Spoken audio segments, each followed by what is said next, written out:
me this morning. Treasurer, good morning to you. When you got nice that, to be with you, Kochi. when you got that phone call Thursday night from the Treasury official, what were the first words to come out of your mouth?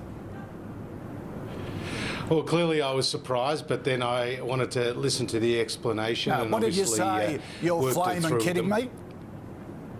No, I didn't use effect? any expletives.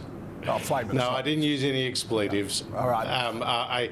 I wanted to hear the explanation and then obviously work through the implications of it. But Okay. the good news is that what it means is that the country will be borrowing $60 billion less than otherwise would have occurred. Okay. And Kochi, Treasury made the forecast for the number of people being on JobKeeper at the height of the pandemic here in Australia, when cases were increasing by more than 20% per day. And as you know, we've made great progress on the health front, which has delivered this economic benefit. Okay, just on that then, so the economy is doing much, much better than either you or Treasury thought. That when you look back, the original JobKeeper overdid it.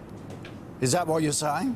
Well, the JobKeeper program was always a demand-driven program, and so the estimate now is around 3.5 million Australian workers will be on that program. So the economy is doing much better. 70 billion.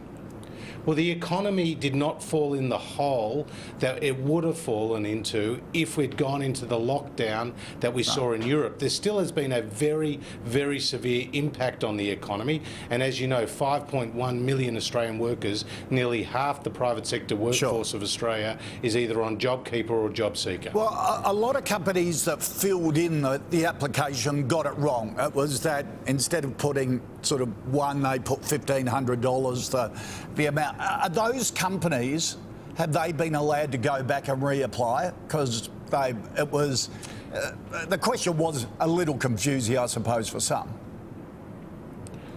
Well, 2 points, Kochi. The first is that we're talking about around 1,000 companies of the nearly 1 million companies that applied. So it was actually a very small proportion. But they're little ones too.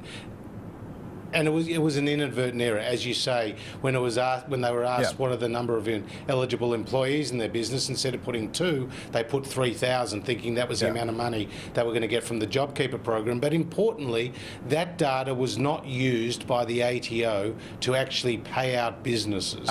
They used tax file numbers and other declared information. So there were no underpayments or overpayments based on that data. What that data was used for was to tell the government a certain number of people were on the program, and obviously that turned out to be incorrect. All right. Okay, Treasurer, thank you for joining us.